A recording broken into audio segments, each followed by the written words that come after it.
কুমারকে অতি শিক্ষা দিল দীপা।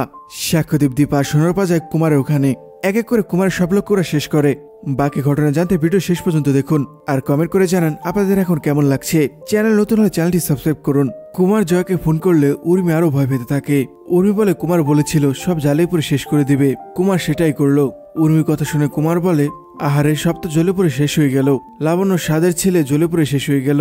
কুমার হাসি আর জয়কে বলে এতক্ষণে তো সব পুরে কয়লা হয়ে গিয়েছে, এটা কাজ কর, লাবণ্যকে একটা কল কর। চারু কিছু বলতে যাবে রূপা চারুকে থামায়। কুমার আবার জয়কে বলে ভালো মতো কান্না কর, এটাকে কি বলে জানিস, এক ঢিলে চার পাখি মারা। সবাই তো একটু অবাক হয়। দীপা বলে 4 জন মানে? জয় বলে 4 জন কে কে? কুমার বলে 4 জনই তো, 4 জন এতক্ষণ রোস্ট হয়ে গিয়েছে। জয় কিছু বলতে যাবে দীপা তখন জয়কে ইশারায় বলে কিছু না বলতে। জয় তাই কান্না করার নাটক করে। জয় কান্না করার বলে আমাদের পরিবার তো শেষ হয়ে গেল, এবার আমাদের ছেড়ে দিন, আমি ভাবতে পারছি না, আমার দাদাই বৌদিদি সোনারূপা কেউ নেই, আমাদের এবার ছেড়ে দিন। জয়ের কান্না দেখে কুমার বলে তোর এই নাকি কান্না এখন ভালো লাগছে না। কুমার এবার ফোন রেখে দেয়। কুমারের লোক কুমারকে বলে স্যার এক্ষুনি গ্রামের লোকরা চলে আসবে, আমাদের এখান থেকে সরে যাওয়া দরকার। কুমার বলে একটা কথা ভাবছি, 4 জনের গায়ে আগুন লাগলো কিন্তু কেউ তো চিৎকার করলো না, মনে হয় গভীর ঘুমে রয়েছে তার জন্য। কুমার আবার জোরে জোরে হাসতে থাকে।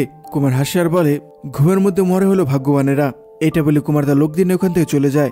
দীপা সবাইকে বলে আমি তোমাদের সবাইকে বুঝিয়ে বলছি, ওদের কোন একটা ভুল হচ্ছে। রূপা বলে বাবা তো আমাকে অনেক আগে এসএমএস করে বলেছিল বাবা সোনাকে নিয়ে বেরিয়ে গিয়েছে। চারু বলে তাহলে কুমার 4 জন কথা কেন বললো? কুমার আবার এসএসআর অলিকে ধরে ফেলেনি তো? এসএসআর অলির সাথে কি তোমাদের আর কোনো কথা হয়েছে? সাক্ষ্যদেব বলে তাহলে ওরা কাদের পোড়ালো? দীপা বলে কেউ পড়েনি, কুমার কোনো একটা জায়গায় ভুল করেছে। আমার নারীর টান, আমার শীতের সিঁদুর, আমার স্বামীর আমার মেয়ের কিচ্ছু হতে পারে না। দীপা চোখ দিয়ে জল পড়ছে। দীপা বলে যদি ওদের কোনো বিপদ হতো তাহলে আমি বুঝতে পারতাম। দীপা চোখে জল মুছে তখনই সূর্য এসে বলে তুমি একদম ঠিক বলেছো দীপা। সোনা সূর্যের পাশে এসে দাঁড়ায়। সবাই দুজনকে দেখে অনেক খুশি হয়, সবার মুখে হাসি ফুটে। রূপাকে সূর্যকে জড়িয়ে ধরে, কিন্তু সোনা একটু মন খারাপ করে রয়েছে। অন্যদিকে দেখা যায় লালি আর তার দাদিও জানি কোথায় যাচ্ছে। লালি মনে মনে বলে কিছু পেতে হলে কিছু ছাড়তে হয়, এবারকার মতো তো আমি সবাইকে বাঁচিয়ে দিলাম। ডাক্তারবাবু আমাকে বলেছে আমাকে স্কুলে ভর্তি করে দেবে, আর দাদিরও রান্নার কাজ একটা জোগাড় হয়ে যাবে, আমাদের আর কোনো কষ্ট থাকবে না। দাদি লালিকে জিজ্ঞেস করে তুই বিছানায় কি শুয়ে রেখেছিলি? লালি বলে খড়ের পুতুল আমি শুয়ে দিয়ে উপরে চাদর দিয়ে ঢেকে দিয়েছিলাম, যাতে দেখে কেউ বুঝতে পারে ওখানে কেউ শুয়ে রয়েছে। সূর্য দীপা আর রূপাকে বলে তোমরা মা মেয়ে আমাদের মিথ্যে কথা বলেছো।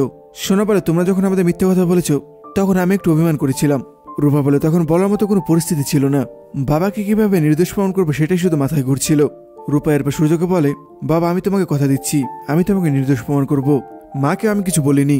দীপা বলে রূপা আমাকে প্রথমে কিচ্ছু বলেনি, আমি যখন জোর করেছি তখন সব বলেছে।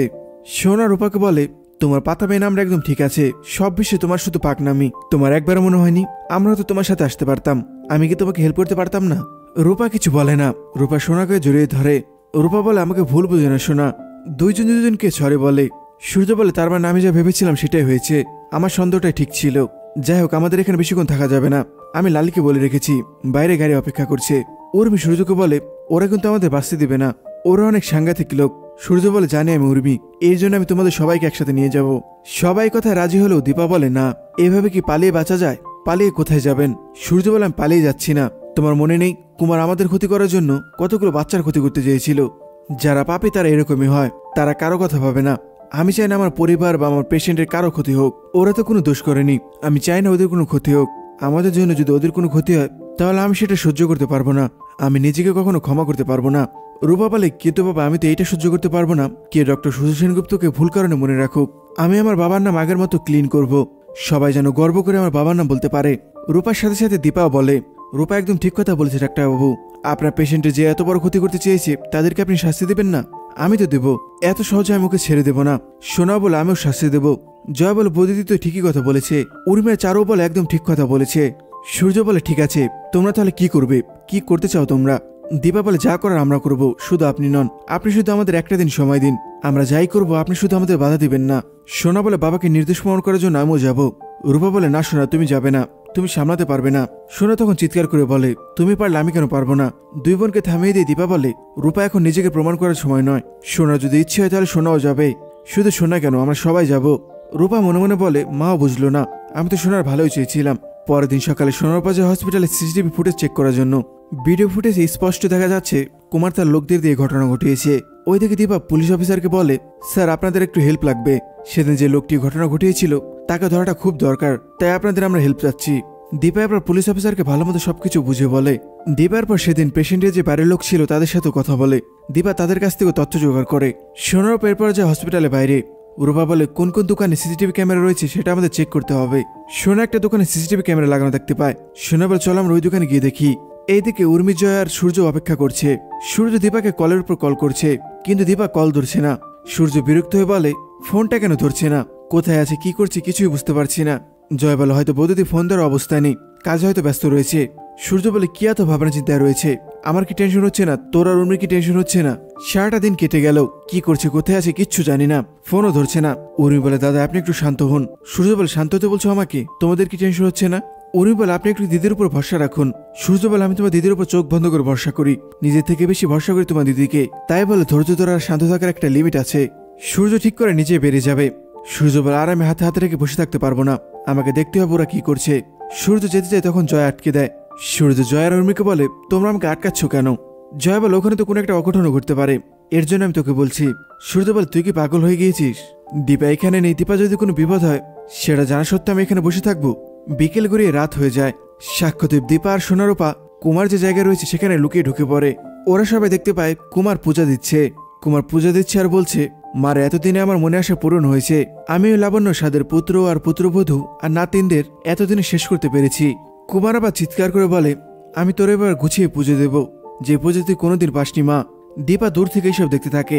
কুমারের পর ঠাকুরকে প্রণাম করতে যায়, তখনই ঠাকুরের হাতে থাকা খাড়া কুমারের সামনে পড়ে। সবাই এটা দেখে চমকে ওঠে। কুমার ভয় চোখে ঠাকুর দিকে তাকিয়ে বলে মা এটা কি হলো? আমি তো বললাম আমি তোর পুজো দেব, তাহলে এটা কেন হলো? তখন ওখানে পুজোর জন্য ঠাকুরমশাই আসে। ঠাকুরমশাই খাড়াকে পড়ে থাকতে দেখে বলে মায়ের হাতের খাড়া কিভাবে পড়লো? কুমার বলে আমি জানি না ঠাকুরমশাই, কিভাবে খাড়াটা পড়ে গেল। দীপা মনে মনে বলে মা পাপীদের পুজো নেয় না শয়তান, আজ তুই সেটা বুঝতে পারবি। ঠাকুরমশাই কুমারকে বলে ঠিক আছে আপনি যান, আপনি শুদ্ধ হয়ে আসুন, আমি এই দিকটা দেখছি। সাক্ষ্যদেবদের বলে কুমারের চেলাগুলো কুমারের চারপাশে ঘোরাফেরা করছে, ওদের সাহায্য আজকে আমি করব। সাক্ষ্যদেব বলে আপনার কেন থাকুন, আমি দেখছি। দীপা সাক্ষ্যদীপকে বলে না স্যার আপনি একা যাবেন না, আমি আপনার সাথে যাচ্ছি, দুজন একসাথে গেলে ওদের সাহায্য করতে সুবিধা হবে। সোনারূপা বলে আমরাও যাবো। দীপা বলে তোরা কেন এরকম করছিস, তোরা দুজন এখানেই থাক। সাক্ষ্যদীপ ওদের বলে চুপ করতে, কারণ কুমার একটা লোক এদিকে আসছে। কুমারের লোকটি এদিকে আসলে সাক্ষ্যদীপ তার মুখ চেপে ধরে, এরপর সবাই মিলে ইচ্ছে মতো পিটায় তাকে।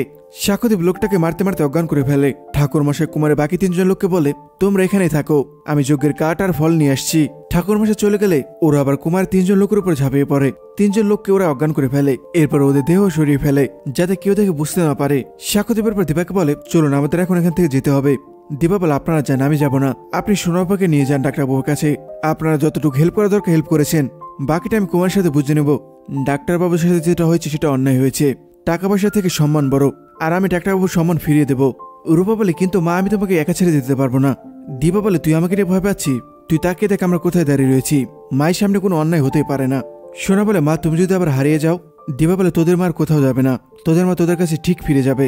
সাক্ষ্যদীপ বলে আপনি এখন একটা বাজে জেদ করছেন, আমি আপনাকে একা ছেড়ে দিতে পারবো না, এটা করা আমার ঠিক হবে না। দীপা বলে সাক্ষ্য স্যার একটু বোঝার চেষ্টা করুন, আপনার ভরসাতে আমি সোনারূপাকে পাঠাচ্ছি, আপনি সোনারূপাকে ডাক্তারবাবুর কাছে নিয়ে যান প্লিজ। রূপা বলে মা আমি তোমার সাথে থাকবো, আমি তোমাকে ছেড়ে যাব না। দীপা তখন বলে আমার দিব্যি তোদের, তোরা এখান থেকে যা। দীপা বলে আমি জানি তোরা সবসময় আমার পাশে আছিস, তোদের শক্তি আমার সাথে আছে, মা হওয়ার পর মেয়েরা তাদের সন্তানের শক্তি বুঝতে পারে, আমি তোদের কথা দিচ্ছি সোনারূপা, তোদের মা তোদের কাছে ফিরে আসবে, তোরা এখন যা। দীপা আবার সাক্ষ্যদীপকে বলে সাক্ষ্য স্যার ওদের নিয়ে যান।